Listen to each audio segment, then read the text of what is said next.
Après une semaine d'absence, elle est revenue, attendant mon sourire. Je l'ai regardée et j'ai dit, « Pourquoi maintenant ?» Elle m'a frôlé en revenant du frigo comme si j'étais un porte-manteau. J'ai tendu la main vers sa taille. Juste pour l'attirer à moi un instant après une longue journée à l'atelier, mais elle a retiré ma main comme si j'avais touché une poêle brûlante. « Non », a-t-elle dit. « Pas ce soir. Je ne suis pas d'humeur. » « Ça fait 3 pas ce soir d'affilée, » ai-je répondu, adossé au comptoir. « Y a-t-il un autre soir pour lequel je devrais postuler ?» Elle a refermé le frigo avec sa hanche. « Peux-tu arrêter de tout rendre transactionnel ? Je suis fatigué, d'accord ? » J'ai dit fatigué. Si j'avais su où ce ton allait nous mener, j'aurais dégagé une piste d'atterrissage, mais je ne l'ai pas fait. Je lui ai accordé le bénéfice du doute, celui qui transforme les hommes intelligents en paillassons. Nous avons mangé en silence. Le poulet a refroidi. Elle a répondu à un texto sous la table et a fait semblant de ne rien faire. J'ai laissé passer. Je me suis dit que c'était une phase. De nouveaux projets à son bureau. La pression du 2e trimestre. Tout le monde est sur les rotules. J'ai nettoyé la poêle, essuyé le comptoir, sorti les poubelles. Elle est restée dans le salon, son téléphone incliné loin de moi. Quand je me suis assis, j'ai réessayé. « Tu es libre samedi ?» ai-je demandé. J'ai réservé ce chalet au nord du lac. 2 nuits. Pas de télé, juste nous. Elle a regardé par la fenêtre, au-delà de moi. C'est vraiment à la dernière minute. On est mercredi, ai-je dit. On peut faire nos valises vendredi. J'ai peut-être un truc de yoga, a-t-elle dit en se frottant l'épaule. Et je ne suis pas sûr que juste nous soit ce dont j'ai besoin en ce moment. Bon à savoir, ai-je dit, d'une voix calme, parce que j'ai besoin que tu arrêtes de me parler comme si tu parlais à un télévendeur. Alors, voici mes nouvelles règles pour le chalet. J'irai dans tous les cas. Si tu viens, super. Sinon, je prendrai mes cannes à pêche et ma tranquillité. Elle a cligné des yeux. C'est dramatique. Pas de drame, ai-je dit en me levant. Juste le choix de l'endroit où je mets mon énergie. Elle a de nouveau baissé les yeux sur son téléphone.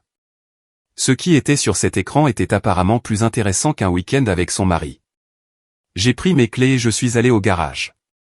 J'avais plus besoin de l'odeur d'huile de moteur que de l'odeur de sa lotion. Le lendemain matin, elle est partie tôt. Pas un mot de plus que « café ». Et même ça sonnait loué, pas possédé. Je n'ai rien dit. Le chalet était remboursable. Mon amour-propre ne l'était pas. J'ai suivi ma routine, je suis allé à l'atelier, je me suis occupé des clients. Vers midi, mon contremaître Pet a jeté un œil par-dessus un capot et m'a regardé en coin.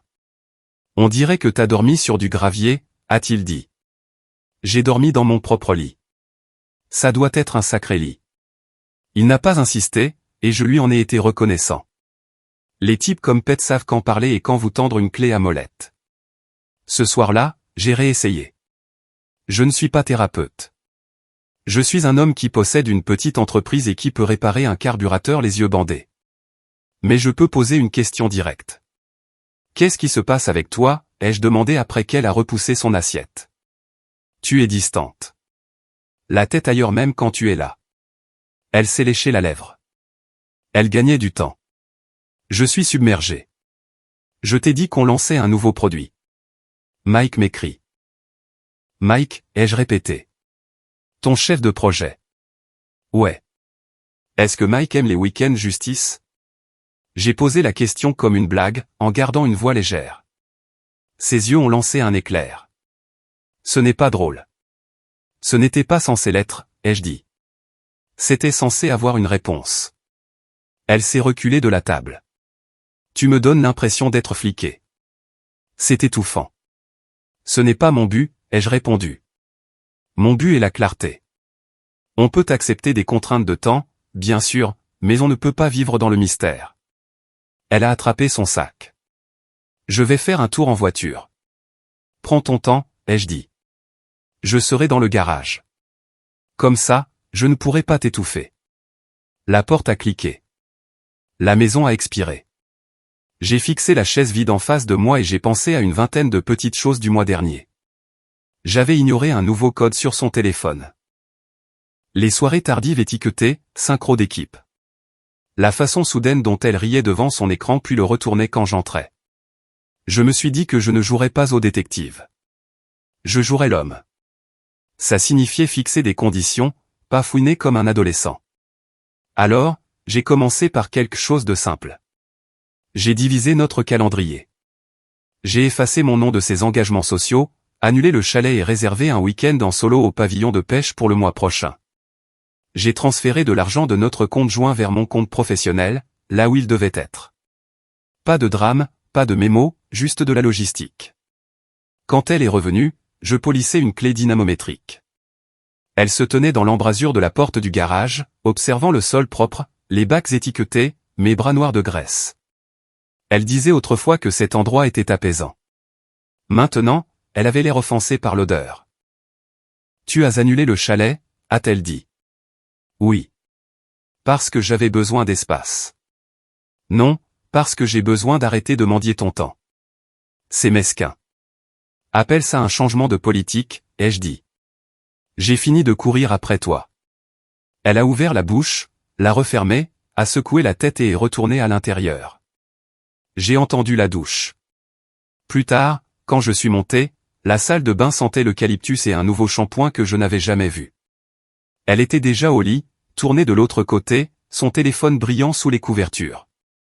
J'ai éteint ma lampe et je me suis allongé. Les 5 centimètres de matelas entre nous auraient aussi bien pu être une frontière d'État. Le lendemain après-midi, elle m'a envoyé un texto à l'atelier.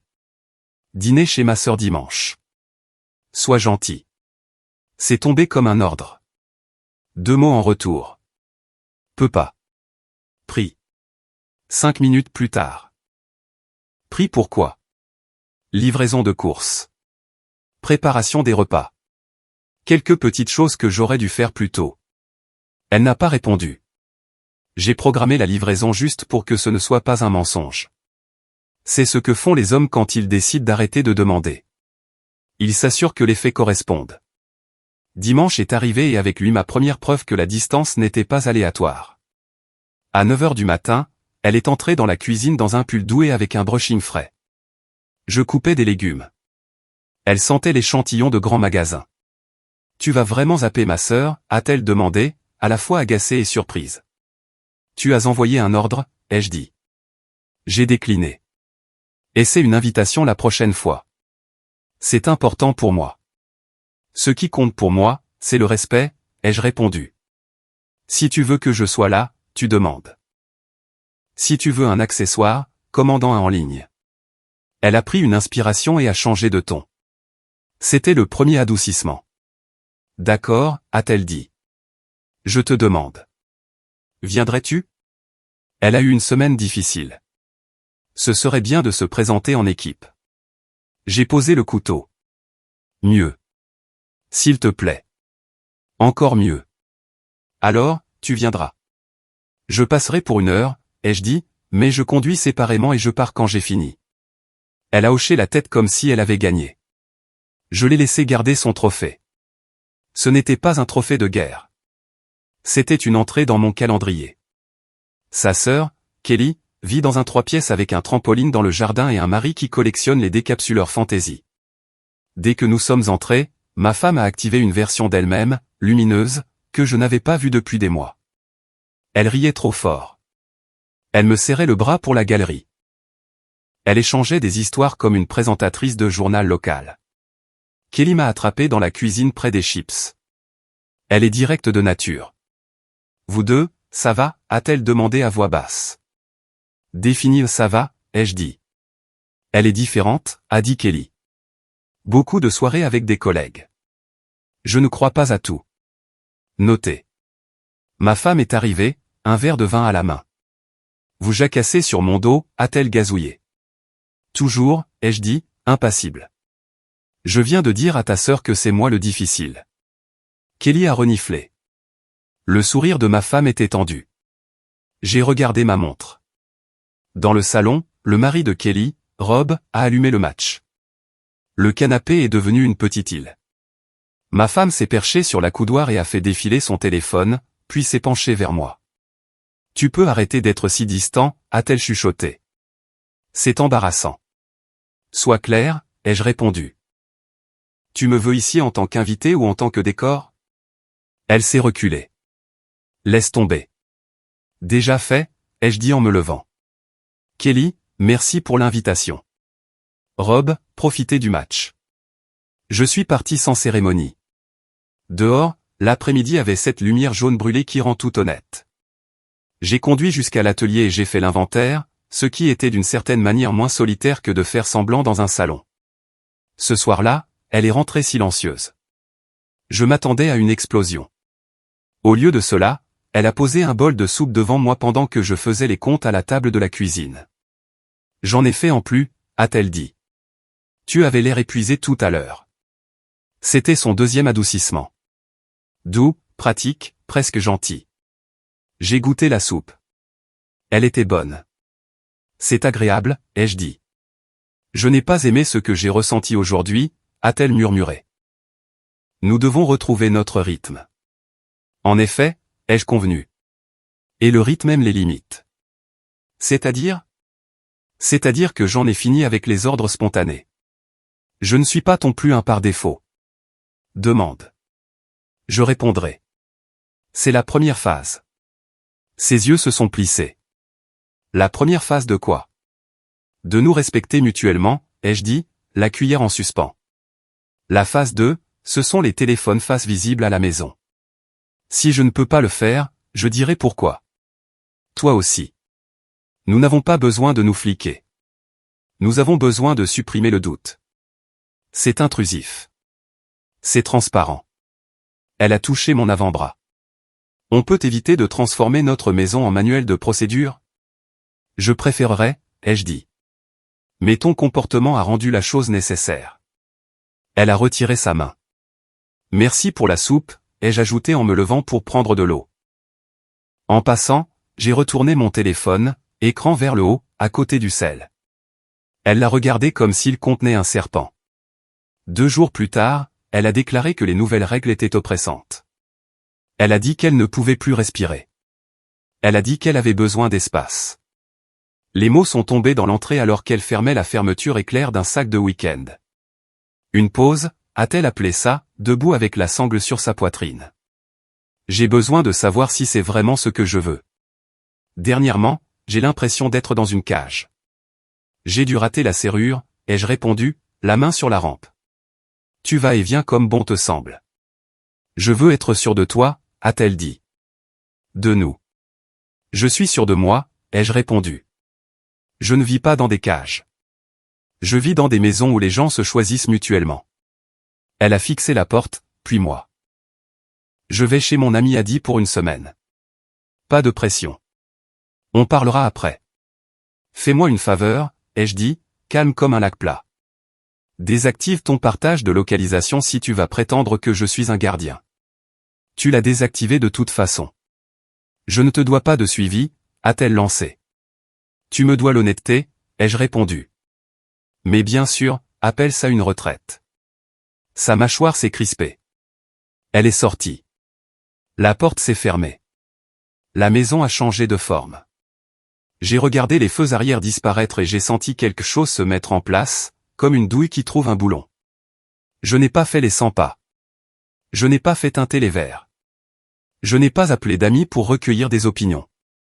J'ai passé 2 appels, un à ma banque, un à un détective privé dont j'avais gardé le numéro d'un client qui l'avait utilisé pour attraper un vol d'inventaire. La banque a entendu, j'ai besoin de séparer les fonds de l'entreprise et de suspendre les virements externes. Le détective a entendu, j'ai besoin de savoir comment ma femme passe les 7 prochains jours. Seulement des faits, pas de commérage, des photos nettes. Je ne veux pas de vos théories. Envoyez-moi des entrées horodatées. Restez dans la légalité. Facturez-moi. Il a demandé sa photo, sa voiture, ses lieux habituels. J'ai fourni. J'ai raccroché et j'ai balayé le sol du garage comme s'il me devait un secret. Jour 1, silence. Jour 2, j'ai quitté la ville le matin pour récupérer un pont élévateur d'occasion. J'ai envoyé un texto à mon contremaître pour lui dire que je serais de retour pour le déjeuner. En chemin, j'ai reçu une notification, un email du détective avec un lien sécurisé. 3 entrées. Sa voiture devant un restaurant du centre-ville que je connaissais pour les fêtes de bureau. Une photo granuleuse d'elle à une table avec un homme dont la silhouette correspondait trop bien à un nom que j'avais déjà prononcé à voix haute. Une autre des deux sortant sur le trottoir, assez proche pour partager une veste. J'ai regardé fixement. Les photos n'étaient pas obscènes. Elles étaient pires. Elles étaient ordinaires. Sa main sur le bas de son dos, sa tête inclinée vers le haut, une posture qui dit « J'ai un foyer, mais je vis ici. Je n'ai rien transféré. Je n'ai envoyé de texto à personne. J'ai lu la légende du détective. Sujet avec collègue masculin identifié via profil LinkedIn. Michael H. Durée 2h10. Départ dans des véhicules séparés. Entrée ultérieure. Véhicule du sujet localisé au complexe d'appartements du collègue masculin. Les horodatage se fichaient de mon mariage. Jour 3. Plus de photos. Café le matin. Une promenade à midi. À 20h13, sa voiture de nouveau sur son parking. L'email contenait un clip vidéo pris de l'autre côté de la rue. Elle riait de quelque chose près de la cage d'escalier et lui prenait la main comme si elle l'avait fait 100 fois. C'était mon point de rupture. Ma ligne a cassé et avec elle toutes les excuses que je lui avais données. J'ai appelé mon avocat. J'ai été direct. Lancer la procédure, ai-je dit. Pas de théâtralité. Je m'occuperai de la maison. Rédiger un partage simple. Elle garde sa voiture, ses comptes personnels. Tout le reste reste à moi. Nous avons gardé des comptabilités professionnelles séparées. Je veux que ce soit propre et rapide. Vous êtes sûr, a-t-il demandé. Je n'ai jamais été plus sûr, ai-je dit. Je peux avoir les papiers prêts d'ici 2 jours. Je viendrai les chercher. J'ai passé les heures suivantes à agir. Pas à faire des cartons, mais à agir. J'ai changé les mots de passe de mes services publics. Je les retiré comme utilisatrice autorisée sur mes cartes. J'ai catalogué les articles communs et j'ai mis de côté ce qu'elle avait apporté dans la maison. Quelques meubles, des tableaux, des gadgets de cuisine qu'elle aimait. Je les ai mis dans la chambre d'amis pour qu'elle ne puisse pas prétendre que je l'avais jeté dehors sans rien. Mon lit est resté le mien. Mon garage est resté le mien. Mes projets sont redevenus les miens. Le 4e jour est arrivé avec un autre email. Je ne l'ai pas ouvert. Je n'avais pas besoin de plus de preuves. La preuve n'était plus pour moi. La preuve était pour la paperasse. Pete a remarqué la différence. Tu ne portes plus tes épaules comme un cric de voiture, a-t-il dit à l'atelier. Ça va? Je suis réveillé, ai-je répondu. Il a hoché la tête. Bien. On a 2 changements de frein et un parallélisme de prévu. Continuons à avancer. Je n'ai rien dit aux clients et aux voisins. J'ai arrêté de porter mon alliance. J'ai dormi dans la chambre d'amis et j'ai défait notre lit pour laver les draps seuls. Quand je répondais à ces textos qui disaient « Je réfléchis » et « Parlons-nous dimanche », mes réponses étaient des monosyllabes, non par mesquinerie, mais par clarté. Le 7e jour, le détective a envoyé sa dernière entrée par texto. Sujet retourné au domicile conjugal en milieu de journée avec une petite valise. Je n'ai pas répondu. Je suis monté et je me suis assis à mon bureau où les papiers reposaient dans un dossier manille. Tout était prêt. Elle est entrée à 14h. Elle a essayé un sourire qui n'atteignait pas ses yeux. Ses cheveux étaient coiffés comme une seconde chance. Elle a posé son sac et a traversé la pièce comme si nous rejouions un film. J'ai beaucoup réfléchi, a-t-elle commencé, les mains jointes comme si elle avait répété la scène. J'ai réalisé que je ne peux pas vivre sans toi. Je t'aime. Je suis désolé pour la distance. Je me suis perdu dans ma tête, mais je suis là. J'ai laissé le silence s'installer. Elle attendait. Elle a penché la tête, perplexe. Peut-être un câlin, a-t-elle ajouté, comme une réplique apprise. J'ai ri. Je n'ai pas pu m'en empêcher. C'est sorti bas et net. Pas d'un lieu de douleur, mais de l'absurdité de la situation. Elle a semblé stupéfaite. Elle a essayé de rire avec moi. C'est une réaction étrange, a-t-elle dit. Tu es content que je sois de retour ou quoi? J'ai arrêté de rire et je l'ai étudié comme j'étudie une jambe tordue. Mike t'a largué, ai-je demandé. Son visage s'est allumé comme une alarme incendie. Panique pendant une fraction de seconde, puis le jeu d'actrice. Quoi? Qui est Mike? Mon patron. De quoi tu parles? C'est vrai, ai-je dit. Ça doit être un autre type qui te tient la main sur la 4e rue. C'est ridicule, a-t-elle dit trop vite. Tu penses qu'une réunion signifie quelque chose? Les réunions ne se terminent généralement pas par une visite au même complexe d'appartements 3 nuits de suite, ai-je répondu. Mais peut-être que votre entreprise fait les choses différemment. Qu'est-ce que tu racontes? Elle a reculé, les paumes en l'air. C'est de la paranoïa. Tu fais une scène. Pas de scène, ai-je dit, et je me suis dirigé vers la commode. J'ai sorti l'enveloppe du tiroir du haut et j'ai sorti les tirages que le détective avait inclus, elle avec lui à une table, penchée, elle avec lui sur un trottoir, sa voiture sur son parking. Je les ai étalés sur le couvre-lit comme des reçus.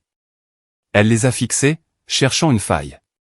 C'est un dîner de travail, a-t-elle essayé. On était avec des clients. Ils se sont juste absentés. Et le parking? Ai-je demandé, d'une voix plate. On est voisins, a-t-elle bluffé. Il habite de l'autre côté de la ville, ai-je dit. À 15 kilomètres, un joli complexe, stuc beige, mauvais éclairage. Sa bouche s'est ouverte, s'est fermée. Elle a cherché les larmes et n'en a trouvé aucune, puis en a trouvé trop. Appelle-le, a-t-elle lâché. Appelle-le tout de suite. Il te le dira. Il expliquera. Je n'ai pas répondu. Je l'ai juste regardé. Plus elle bafouillait, plus c'était clair. Ce n'était pas une question de morale. C'était une question d'option. Elle pensait que je serais l'option sûre. Je lui ai tendu une deuxième enveloppe, celle en manille. Elle l'a touchée comme si elle pouvait brûler. Qu'est-ce que c'est? Des papiers simples, ai-je dit. Je te facilite la tâche. Ta voiture est à toi. Tes économies personnelles sont à toi. Le reste reste là où il doit être. Tu peux repartir à zéro avec l'histoire dont tu as besoin, et moi, je repartirai à 9. Ses yeux se sont remplis de larmes. Tu ne peux pas être sérieux. Je suis sérieux, ai-je répondu. J'en ai assez de vivre comme un remplaçant. Elle s'est serrée dans ses bras. Après tout ça, tu ne vas même pas essayer. J'ai essayé, ai-je dit. Pendant des mois. J'ai établi des règles. Tu les as appelées des cages. Puis tu es entré directement dans une cage que tu as fabriquée toi-même. Elle s'est affaissée sur le bord du lit. Sa coiffure soigneusement arrangée se défaisait. S'il te plaît, a-t-elle murmuré. Ne fais pas ça. J'ai regardé les photos, puis elle. J'aurais aimé que tu ne me pousses pas à le faire, ai-je dit. Mais tu l'as fait. Elle a essuyé son visage et s'est levée, les mains tremblantes. C'était une erreur, a-t-elle dit. C'était un moment d'égarement. Ça ne signifiait rien. J'ai été stupide. Tu as été méthodique, ai-je corrigé. Et je ne suis pas intéressé à vivre avec un manque de respect méthodique. Juste. Ne nous sépare pas, a-t-elle dit, la voix brisée. C'est ce que je fais, ai-je répondu. Et tu vas faire tes valises. Elle a regardé le placard, les tiroirs, l'espace vide où se trouvait l'avenir. Pendant une seconde, j'ai vu du regret. Pas parce qu'elle m'avait perdu, mais parce qu'elle avait perdu l'arrangement le plus sûr qu'elle trouverait jamais. Elle a commencé à fourrer des vêtements dans un sac. Entre deux poignées, elle continuait de parler comme si les mots pouvaient creuser un trou assez grand pour y ramper. Peut-être que je peux rester quelques jours le temps de m'organiser, a-t-elle dit. Les hôtels sont chers. Tu peux rester chez ton ami Adi, ai-je répondu. Tu l'as bien fait pendant une semaine. Elle s'est figée et s'est retournée. Tu m'as suivi. J'ai engagé quelqu'un pour surveiller, ai-je dit en gardant ma voix plate. Après que tu as annoncé une pause, j'ai décidé que je préférais les faits à l'anxiété. C'est tordu. Ce que tu as fait est tordu, ai-je dit. Ceci est de la clarté. Elle a fait ses valises plus vite. À un moment donné, elle a brandi une photo encadrée de nous sur une jetée. Elle l'a regardée comme si cela devait changer quelque chose. Puis elle l'a reposée. Je n'ai jamais voulu te faire de mal, a-t-elle murmuré. Tu voulais des options, ai-je répondu. Maintenant, tu as une option que j'ai créée pour toi. Elle a roulé sa valise jusqu'à la porte. Avant de partir, elle a tenté un dernier geste, plus profond que les deux premiers adoucissements, le genre de chaleur de dernière minute que les gens déploient quand l'addition arrive. Je t'aime vraiment, a-t-elle dit, les yeux brillants, la voix douce, comme au début de notre histoire. J'ai eu peur. Je ne sais pas pourquoi j'ai fait ce que j'ai fait. Tu l'as fait parce que tu pouvais, ai-je dit. Parce que je t'ai facilité la tâche. C'est fini. Son visage s'est durci. Elle a attrapé la poignée de la porte, puis s'est arrêtée. Je me battrai, a-t-elle dit. Je prendrai ma part. J'ai souri sans humour et j'ai montré le dossier. Lis les termes. Tu verras que j'ai été généreux. Tu avais ton confort ici. Tu l'as échangé contre une impulsion. Je ne te ferai pas payer le double. Elle est restée là une seconde de trop. C'est là que je lui ai donné la dernière réplique, celle qui a tout scellé. Tu as dit que notre maison ressemblait à une cage, ai-je dit doucement. J'ouvre la porte. Vole où tu veux. Elle a tressailli, a hoché la tête une fois et a roulé sa valise dehors. La porte s'est refermée derrière elle, plus doucement que je ne m'y attendais. La maison n'a pas applaudi. Elle s'est juste installée, comme un corps qui se détend après un long trajet. Les semaines suivantes se sont déroulées comme des engrenages bien huilés. Papier déposé, clé rendue, son nom retiré de chaque facture. J'ai gardé mon emploi du temps, resserré mon rayon d'action. J'ai arrêté de scanner les pièces pour guetter sa réaction. L'atelier marchait bien parce que ma tête était là où étaient mes mains. J'ai croisé un de ses collègues, Sam, à la quincaillerie. Un type avec un rire nerveux et une poignée de main décente. Il planait près du papier de verre. « Salut, mec », a-t-il dit. « Ta femme nous manque au déjeuner du vendredi. »« Vraiment ?» ai-je demandé. Il a dégluti. « Il y a eu des rumeurs sur elle et... »« Tu sais. »« Je sais », ai-je dit. « Elle a son chemin. J'ai le mien. » Il a hoché la tête trop de fois. Pour ce que ça vaut, beaucoup d'entre nous l'avaient vu, mais on ne s'en est pas mêlé. Ça ne nous regardait pas, en effet, ai-je dit. Bonne journée. À l'atelier, Pete a remarqué que j'avais commencé à rester tard pour construire un canoë en cèdre à l'arrière, planche par planche, étouffant le bruit extérieur avec de la sueur et une playlist qui ne changeait jamais de tempo. Il m'a regardé ajuster des lattes dans l'étrave et s'est appuyé sur un poteau. Ça va flotter, ce truc, a-t-il demandé. Absolument, ai-je dit. Et quand ce sera le cas, je l'emmènerai quelque part de tranquille. Tu as toujours été méthodique, a-t-il dit. Dans le bon sens. J'ai arrêté d'être méthodique à la maison, ai-je dit. Plus maintenant. Il a hoché la tête. Tu veux un coup de main pour le ponçage? Je m'en occupe, ai-je dit. Je veux sentir celui-là moi-même. Un mois plus tard, j'ai signé les derniers papiers au bureau de mon avocat. Un simple stylo, pas de discours. Il m'a glissé une copie et a secoué la tête. Le plus rapide que j'ai vu depuis un moment, a-t-il dit. Vous avez rendu les choses faciles. J'ai rendu les choses claires, ai-je répondu. Ce n'est pas la même chose. Il a souri. La plupart des gens les confondent. Kelly m'a envoyé un texto une fois. J'ai appris, a-t-elle écrit. Je suis désolé. Moi aussi, ai-je répondu. Prends soin de toi, Kel. Elle n'a pas argumenté. Elle n'a pas défendu sa sœur. Cela m'a dit qu'elle en avait vu assez. Quand le jugement est arrivé, je l'ai mis dans un tiroir avec mon passeport et la carte grise de mon camion. Cette nuit-là, j'ai de nouveau dormi dans mon lit, seul, et le matelas ne ressemblait pas à un tribunal. C'était juste un endroit où s'allonger. J'aimerais pouvoir dire que je ne pensais pas à elle. Ce serait de la frime. Parfois, en remplissant la cafetière, je me souvenais comment elle fredonnait sans raison le matin. Parfois, en éteignant les lumières, je sentais l'absence comme un courant d'air. Mais la nostalgie n'est pas une raison d'accepter le manque de respect.